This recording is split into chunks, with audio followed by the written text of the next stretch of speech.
Good morning students. आज हम पढ़ेंगे वसंत भाग 1 के पाठ 12 संसार पुस्तक है।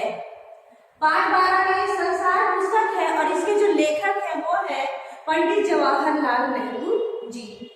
और पंडित जवाहरलाल नेहरू जी ने ये जो पत्र है यानी कि संसार पुस्तक है, ये जो चैप्टर आपका लिया गया है ये एक पत्र के माध्यम से लिया गया है जो पंडित जवाहरलाल नेहरू ने अपनी पुत्री इंदिरा गांधी को लिखा था। तो इंदिरा गांधी को उन्होंने कई पत्र लिखे थे और इंदिरा गांधी ने भी अपने पिता को कई पत्र लिखे थे। उन पत्रों के माध्यम से उन पत्रों में जो भी लिखा गया वाक्य है उन्हें हम अपने चैप्टर में इंक्लूड किए गए हैं जो हम पढ़ते हैं। ठीक है, तो उन्हीं पत्रों में से एक पाठ है वो है संसार पुस्तक है। अब यहाँ पे जो पंडित जवाहरलाल नेहरू है वो क्या बताते हैं इंदिरा गांधी से, वो कहते हैं कि अगर जब तुम मेरे साथ रहती हो तो मुझसे अक्सर बातें करती हो, मुझसे कई चीजें पूछा करती है ना कि ये क्या है, कैसा है, क्यों हुआ, कब हुआ, कैसे हुआ, लेकिन अभी तुम क्या हो, तुम दूर हो मुझसे। इंदिरा गांधी पंडित जवाहरलाल नेहरू जी से कहा है दूर है। तो पंडित जवाहरलाल नेहरू जी क्या कहते हैं कि जब तुम मसूरी में हो और मैं इलाहाबाद में, यानी कि इंदिरा गांधी कहाँ है, मसूरी में, और पंडित जवाहरलाल नेहरू कहाँ है, इलाहाबाद में। तो वो बोलते हैं कि तुम मुझसे अक्सर छोटी छोटी चीजें पूछा करती थी कि क्या, कब और कैसे हुआ। अब तुम मुझसे दूर हो तो पत्र एक ऐसा माध्यम है जिसके द्वारा मैं तुमसे बातें कर सकता हूँ और तुम्हारी बातों का जवाब दे सकता हूँ। तो इस चिट्ठी में उन्होंने लिखा कि तुमने हिंदुस्तान और इंग्लैंड का कुछ हाल इतिहास में पढ़ा है। अब इंग्लैंड और हिंदुस्तान क्या, अंग्रेज हिंदुस्तान को एक आइलैंड के रूप में ही मानते हैं, जबकि हिंदुस्तान एक बहुत बड़ा देश है और इंग्लैंड जो है एक छोटा सा टापू या आइलैंड में गिनती होता है ना। लेकिन अब इतने बड़े देश में जो हिंदुस्तान है, इस पूरे संसार में अगर देखा जाए तो एक छोटा सा क्या है, एक छोटा सा देश है। तो उन्होंने बताया कि अगर तुम्हें इस दुनिया का हाल जानने का शौक है तो तुम्हें उनमें रहने वाले जाति प्रजाति, उनकी भाषाएं, वेशभूषा, उनका रहन सहन, बोलचाल इत्यादि को भी जानना पड़ेगा। यानी कि इंग्लैंड जो अपने आप में एक छोटा सा टापू है और भारत अपने आप में एक बहुत बड़ा देश है, लेकिन जैसे ही आप संसार में जाएंगे तो आप देखेंगे इस पूरे संसार में भारत एक छोटा सा देश बन जाता है, एक छोटा सा राष्ट्र बन जाता है। ठीक है, फिर उन्होंने बताया कि मुझे मालूम है कि इन छोटे छोटे खतों में बहुत थोड़ी सी बातें ही मैं बतला सकता हूँ, यानी कि बहुत लंबा विस्तार कर नहीं किया जा सकता ना। जितना खत वो लिखते थे, जितनी चिट्ठियां वो डालते थे, उनमें उनकी छोटी छोटी बातों का वो जवाब देते थे कम स्तर पर। तो उन्होंने कहा कि इतिहास को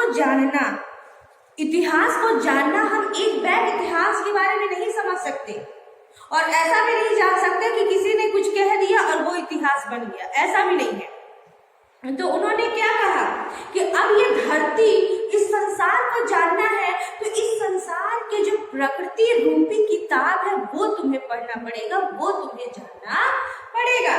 यानी वो क्या बताते हैं कि अब जब उनके मन में लालसा हुई कि भाई ये संसार कैसे बना, ये धरती कैसे आई, पेड़ पौधे कैसे हैं, हम कैसे आए, कहाँ से आए, ये सारे क्वेश्चन उनके दिमाग में रहते थे।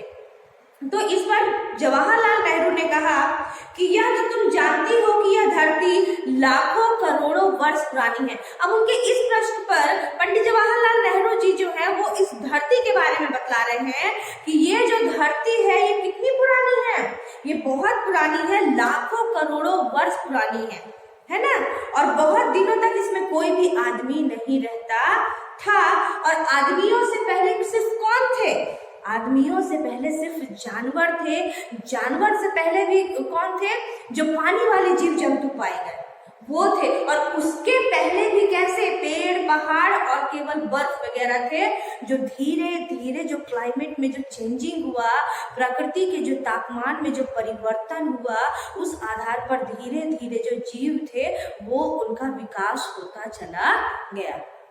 यानी कि पहले धरती जो धीरे धीरे ग्रहों से जो अलग हुई थी टूटकर, वो धीरे धीरे ठंडी हुई, ठोस हुई, उसमें भी कई प्रकार के परिवर्तन आए। पहले वो बर्फ के रूप में थी, फिर धीरे धीरे बर्फ पिघला, बर्फ पिघलने के बाद पानी वाले जीव उत्पन्न हुए, पानी वाले से फिर धीरे धीरे पेड़ों का विकास हुआ, तो इससे स्थल यानी कि थल वाले जीव का निर्माण हुआ, जानवरों का निर्माण हुआ, और फिर उसके बाद धीरे धीरे इंसानों का निर्माण हुआ।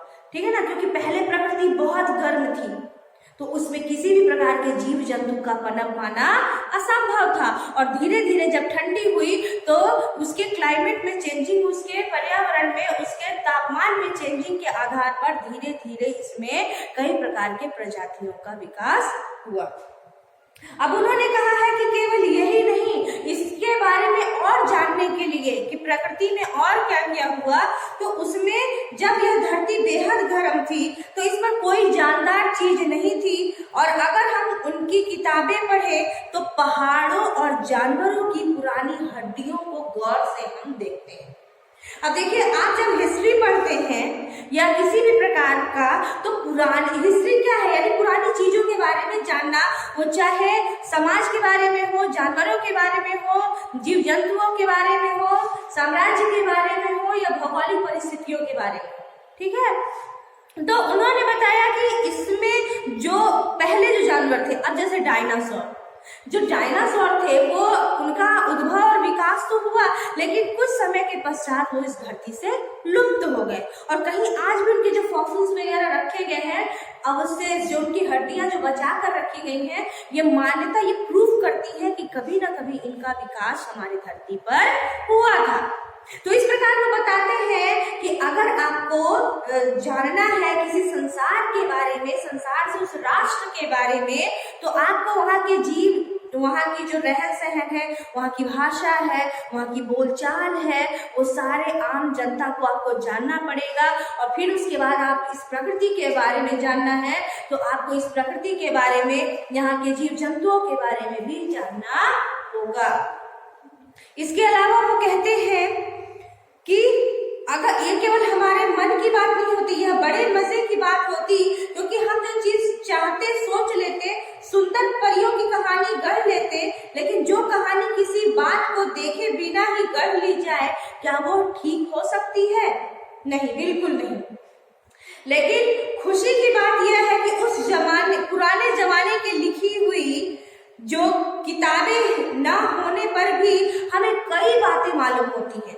यानी कि पुराने जमाने की कई किताब तो हम पढ़ते हैं, लेकिन कई चीजें ना होने के बाद भी जो हमारा अनुभव होता है, अनुभव के आधार पर हम कई चीजें जानते हैं।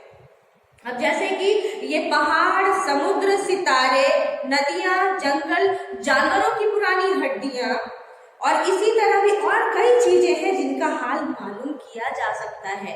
यानी कि सूर्य, चांद, इनके प्रकाश, तारे, और जो जानवर जो थे उनके पुराने हड्डियों के अवशेष इत्यादि कई बातें इनसे पता चलती हैं कि कितने पुराने हैं, कितने साल से हैं, कब तक के लिए रहेंगे, और क्या क्या इनका बदलाव हुआ।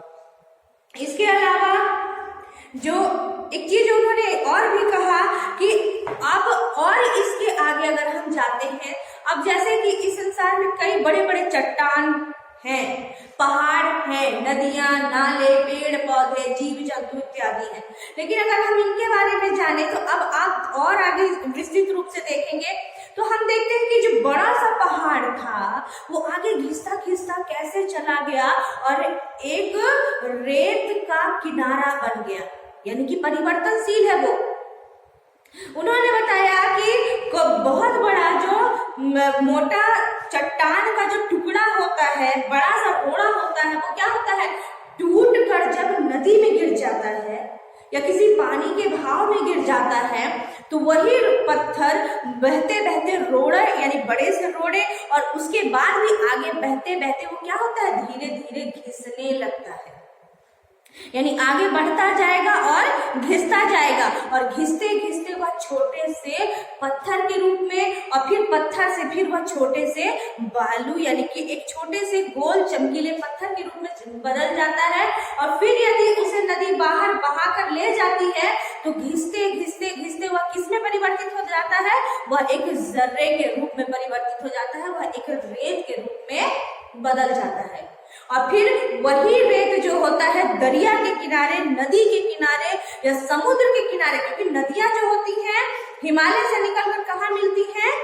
समुद्र में मिलती है। तो समुद्र के किनारे वो जो रेत के जो किनारे होते हैं वो सारे विस्तृत होते हैं और वह बड़ा पहाड़ जो चट्टान का जो टुकड़ा उस पहाड़ से निकला वह घिसते घिसते घिसते क्या बन गया? एक चमकदार रोड़ा बन गया, गोल पत्थर बन गया। और वहां से भी जब उसकी घिसावट हुई तो वह एक छोटा सा जर्रा बन गया और रेत के किनारे के रूप में वहीं पे विस्तृत हो गया, फैल गया। और बच्चे उसमें क्या करते हैं? बच्चे उसमें घरौंदे बनाते हैं, घर बनाते हैं और उसमें खेलते हैं। तो इस प्रकार जो पंडित जवाहरलाल नेहरू जी थे उन्होंने कई सवालों के जवाब इंदिरा गांधी को पत्र में दिए, पत्रों के आधार पर दिए। और इंदिरा गांधी जो हर प्रकार के प्रश्न पूछती थी प्रकृति के लिए कि कब इसका निर्माण हुआ, हम कैसे आए, जीव जंतु कैसे आए, किस प्रकार से बने, आखिर क्या क्या इसमें बदलाव हुए, तो उन्होंने सिर्फ यही समझाया कि यदि आप प्रकृति के बारे में सीखते हो, जानते हो, तो आपको स्वयं इसका अध्ययन करना पड़ेगा। क्यों? और अध्ययन किस प्रकार से? इन जीव जंतु जो जिनके अवशेष थे उनकी पुरानी हड्डियों से, ये वनस्पतियों से, है ना, बदलते हुए चट्टानों से, पेड़ पौधों से, इस संसार में रहने वाले प्रजाति, बोलचाल, भाषा, पहनावा इत्यादि, इन सब के आधार पर ही तुम इस संसार के बारे में जान पाओगी। और वो भी कैसे? मेरे इन लिखे हुए कुछ खतों के माध्यम से नहीं, बल्कि किसके माध्यम से? पुस्तक के माध्यम से। वो खुद भी कहते थे कि पुस्तक से बढ़कर कोई भी दोस्त नहीं होता। आप जितना ज्यादा पढ़ेंगे आपका ज्ञान जो वृद्धि होगा उतना ही ज्यादा बढ़ता जाएगा। तब उन्होंने बताया कि संसार पुस्तक है, ये जो संसार है, ये जो प्रकृति है, सबसे बड़ी चीज ये प्रकृति बदलाव यानी कि चेंजेबल है, ये परिवर्तनशील है, परिवर्तित होते रहती है। और इस प्रकृति को आप जितने करीब से जानेंगे, अपने अनुभव के आधार पर जानेंगे, आपको इसकी गहनता उतनी ही समझ में आती जाएगी। तो ये चैप्टर था, आई होप ये चैप्टर आपको समझ में आ गया होगा। जो भी आपको डाउट होगा आप एकदम से पूछेंगे इसमें क्या चीज है। ओके।